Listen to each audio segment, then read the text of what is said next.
We're live. Welcome back. Welcome back, everybody. Yeah, what's up, Deb? Hey, not much. I just had a great morning. I started my morning at sunrise on my dock, 2 manatee, dolphins, and then I just took a lunch break and they were hunting. And when they hunt, you can tell because they're splashing and jumping right like 20 feet from the shore. So it's been like a little bit like Wild Kingdom over here today. Yeah, I'm gonna have to come out down, hang out at the pier with you. Absolutely. But So I will tell you that while that's all really nice, I do have something on my mind that's just aggravating the hell out of me. Yeah, what's bugging you this week? Well, I got to tell you, it's all about this RevOps versus marketing ops thing. And let me make sure everybody understands my position as we get going. If I'm a CMO, you will never, ever, never get marketing ops out of my hands. It's not going to go to a RevOps team. It's not going to go to the IT team. It's not going to go to the COO. It is going to stay right there in my hands, because to give that up is to give up all of your power. That's my position. Well, yeah, but what if you do have RevOps and marketing can run it? Would it change then? Of course. But Jeff, here's what happens. And how many customers have we worked with through the years? Like 1 million, some number, right? We've been at this since like 2007. Oh yeah, 1.5 million. 1.5 million, yeah. And if you think about any time marketing ops, especially in the last 10 years, marketing ops, when control of that technology leaves marketing and goes over to a RevOps team that's run by sales, or worse, God forbid, it go over to IT, or it goes to your CRM team, you're toast. You're done. You are the 10th man, woman on the totem pole. Nobody gives two shits about the stuff that you need to have done in the technology, because everybody else is going to get their fixes in before marketing gets their fixes in. That's what I've seen. Yeah, but everyone's been arguing for at least 6 years now with RevOps. You get alignment, you got sales, marketing, and customer service all on the same page. No, you don't. Nobody's done that. There's not a single company. Okay. The only companies that have done that are small companies. Because let me tell you something. Nobody's going to give up their power. Nobody's going to give up their fiefdom. It is not going to happen. So once you get over like $100 million in revenue, these big companies are not going to create that one organization that has all the ops teams, sales, marketing, and customer service across one organization. I think it's almost like a pipe dream. Should companies do it? Hell yeah. Yeah, they should absolutely do it if they really want to focus on the customer. But it's not happening in the bigger organizations for all kinds of reasons. Yeah, I don't know. But so what if I'm in marketing, but I own brand, I own product, I own demand gen. So I'm still driving a number, but if MOPS is supporting the systems, the processes, and the reporting, why can't I have that be part of RevOps? And I'm going to still focus on building out the rest of the marketing engine. Why is that?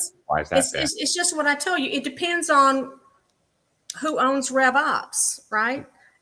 90% of the time, 85% of the time, RevOps is owned by the sales organization. And then the other time, sometimes the best place for RevOps is with a COO or even a COO, because then you've got operations reporting to a COO, and there's no sales versus marketing. It's kind of like Switzerland. That's the only way I've seen them keep it clean, right? Kiss of death, like immediately if it goes to IT, because marketing will never get anything done. And when all that technology is owned by sales, marketing just becomes, like I said, the 10th man, woman on the totem pole. Nobody puts marketing first in that technology stack for things. Well, no argument there, but I think that you are. I mean, obviously you've written books on this, but you're making an assumption that marketing ops was strategic and driving value for the company in the first place. It should be. Yes. If the department is understaffed, underdeveloped, or not getting the job done, And there Honey, are they're not other, going to get the job done if they go to some other department either. It that just might not doesn't. be Well, true, let me but I tell don't you what know. you'll get. No, Jeff, what you'll Yeah, get, but it's what not you, necessarily the kiss of death for marketing if it goes over it to. is. It is. It is. It's the kiss of death for marketing. I totally 100% believe that because number one, well, there's two reasons for it. Think about it. If marketing no longer owns their martech stack, they had trouble enough understanding how to optimize the technology. You think sales is sitting over here thinking about how they can optimize that technology? Or do you think IT is sitting over here saying, how can we optimize this technology? No, they're just going to run it, right?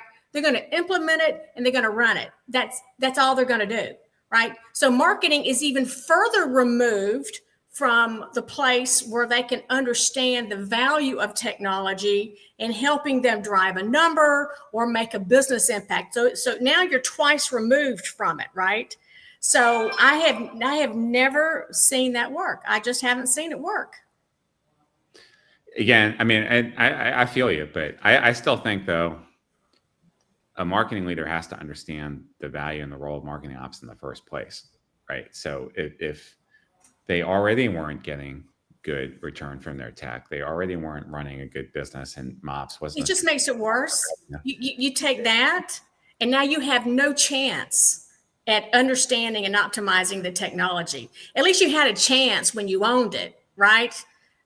But you Maybe. give that you give that marketing stack to somebody else, you ain't got no chance of learning how to really optimize. Because what percent of market of all technology? Well, like 20% of it's used, right? Well, used fully. I mean, I'd Used say, fully. tech gets used in varying degrees. Exactly. So now it goes over to IT or it goes over to sales or a RevOps team. Again, nobody is sitting over there thinking about marketing and how this technology can improve what they're doing, make it more efficient, make it more effective, help them drive more revenue. Nobody's thinking that. At least you have a chance of thinking about that if that technology stays over in marketing. Keep coming at me because I got it. I got it. Oh, I know you've I been saving know. this I up all know. week. I know you love to talk about RevOps. I know. I Well, got it. I mean, I got hey, it. I mean, we have 3 other topics we want to talk about. You were bound, determined to talk about this. Well, I still think, I mean, look, of course, I believe that marketing ops is valuable. I think that part of the issue is not just where it reports; it's the definition itself. So, if people think they're doing RevOps, but really they have just put people together on one roof, there's still no integrated strategy on how the teams use the tech, the processes together, and Which then is you're the not. world. Which is the world. Like, so you know what, Yeah. Jeff? It's like saying marketing ops can either be a reactive organization or it can be a proactive Yep. organization, right? RevOps is the same thing. It can be a reactive organization or a proactive organization. So you take a reactive marketing organization and you take that tech and you put it into a reactive, RevOps organization. There's no plus to it. I will agree. The plus would be if it's being done strategically. And if you do marketing ops at a strategic level, there's no way it's going to be going anywhere else because the company understands the full value that marketing stack is doing, right? So if you take a reactive marketing ops who is just pushing the buttons basically, and you put it into a proactive RevOps, even then, because there is nobody over there with a marketing mindset at all to understand how to optimize that technology so that marketing can make an impact on revenue. Well, again, I understand the sentiment. I still think, though, that's a big macro statement because I do think that there are companies that have set up RevOps well. They get the right leader in place, someone that does respect not just marketing, but customer service as well. They bring over the right people. They make the right investments in the systems and the processes, and they see that department as a shared services function that supports driving revenue. Then it does work, even if it is being reported to sales. But there has to be a very How many close working companies can you relationship. think of? Name three. No, don't name them. But I mean, do you know 3 companies right now who are doing that well? Do you know one company that's I over can think of $100 a few. million that's doing that well? Well, typically the bigger the company, the more success they have, actually, because they can move people around and get some resources. Yeah, I can think of a So few. you know of some companies who were doing that well today? Because I'm going to ask you when our live stream's over, Jeff. I'm going to I know say, you Jeff, are. Yeah, I you know you. know, No, I know you are. I think just to protect them, I mean, I'm not going to say it, but here, but yeah, I do. I do think there are some. But look, I think you also make some fair points. yeah. But this still goes back to the skill set expectations in the first place. Why do so many CMOs? We're not talking about the Fortune 500, 1,000 CMOs. They get these jobs. They're in there for 4 or 5 years. We see the Spencer Stewart survey come out every year. And they're mostly about brand. And they're mostly about brand.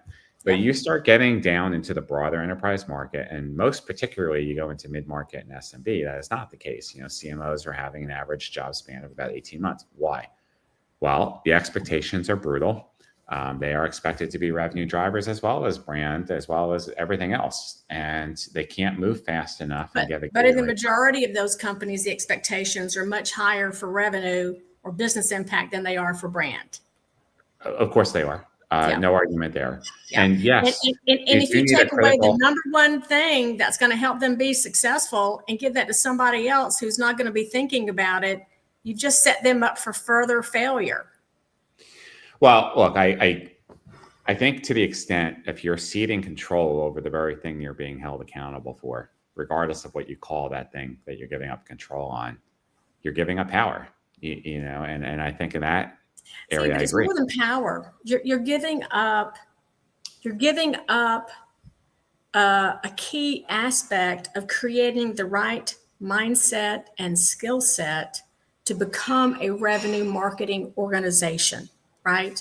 If you don't have the marketing team owning that technology and actively thinking all the time, how can we better use this technology to make a bigger impact on the pipeline, on revenue, on whatever kind of metrics that they have as a revenue marketing organization?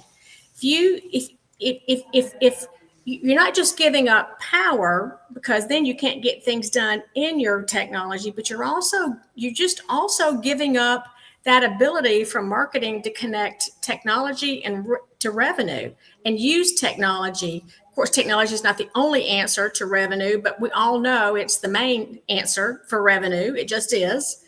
And so it's not just the power you give up. And we were talking about this before.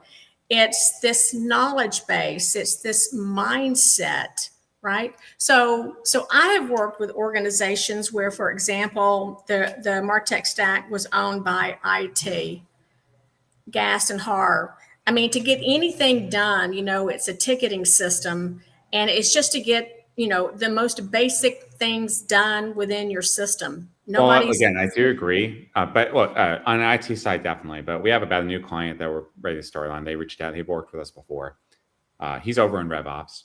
And he reached out to me last week. I was like, look, Mops is and I do know one client that does RevOps well that we've worked with. There you go. I know one, but I'm not sure they're over 100.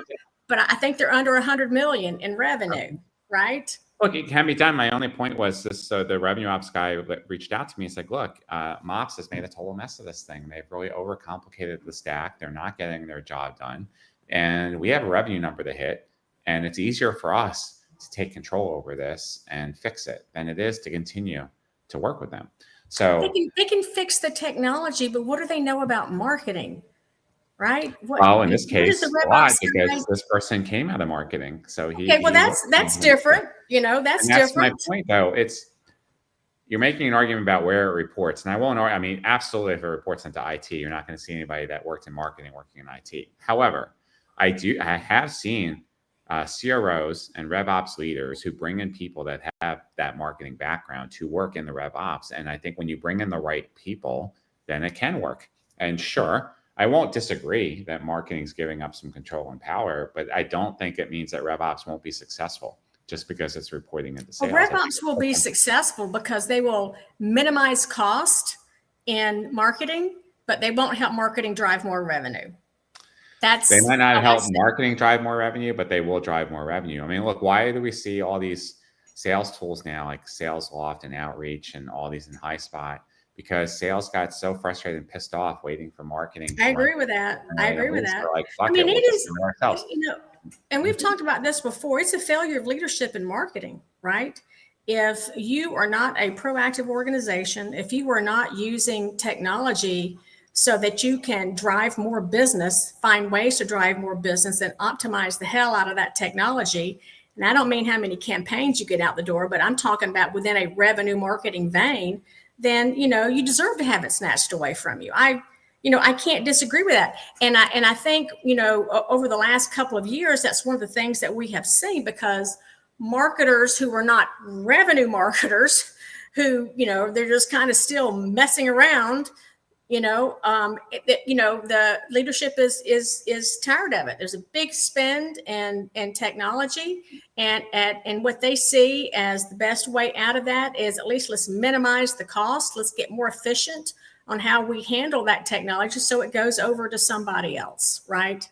Yeah, but look, let's face it. I mean, we've seen it now. We just put out the index last month. I mean, we've seen a 28% year-over-year reduction in tech across the board over the last few years, because marketing did have too much. They got to buy all these toys, and they still couldn't do shit with it. And they still couldn't do shit with it. That's exactly right. Your budgets are bloated. You're spending all this money on tech, and you still cannot drive revenue or produce contribution to the business.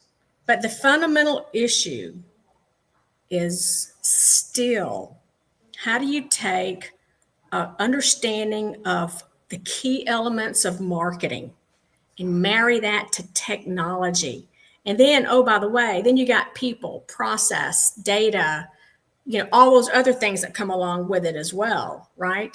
And in my opinion, once that technology leaves marketing, I don't think marketing can be a revenue marketing organization. I think they can be I think their tech stack will be well run, minimized, and be efficient, but I'm not sure they can be a revenue marketing organization if they don't own their own tech stack.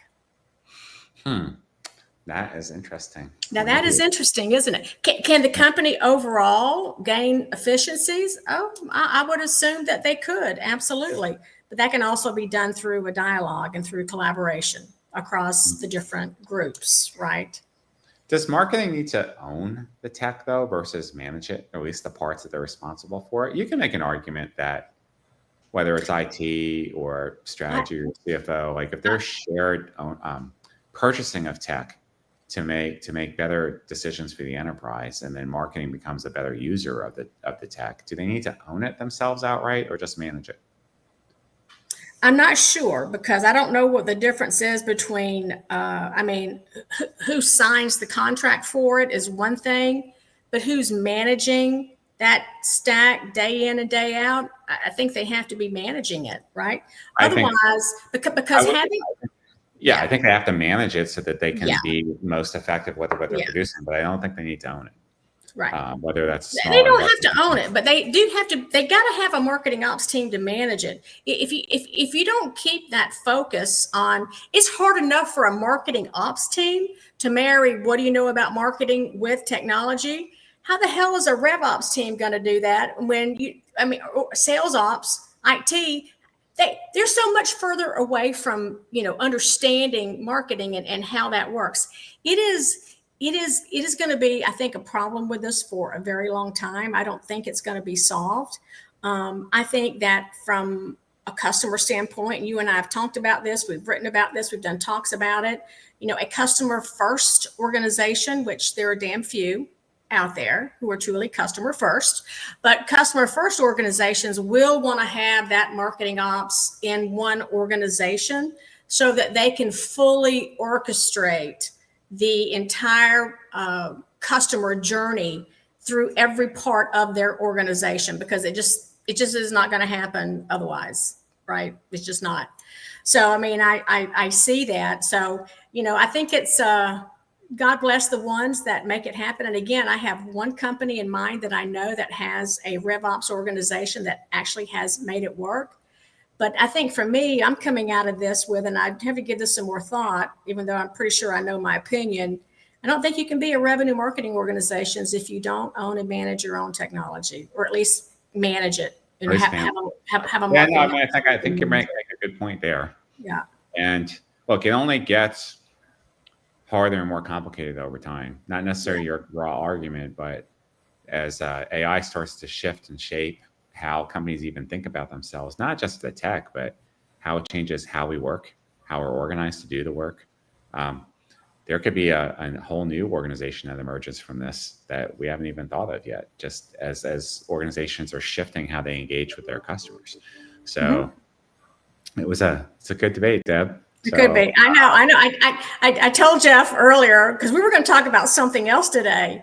sure. And this just was on my mind. And, and I'm part of a lot of marketing ops organizations. And I think most marketing ops organizations would agree with me, except, again, when I see RevOps, which is sales, marketing, and customer success teams, report into a COO, you have a much better chance at equality. Let's just put it that way, because the COO is kind of like Switzerland versus having IT or sales on it. So, No, that's a fair point too. To be continued. to be Next time, continued. Yes, indeed. Marketing Raw, because we're gonna always keep it real. That's So, right. Thanks, Jeff. thanks, Deb. All right, y'all. Bye-bye. Talk to you soon.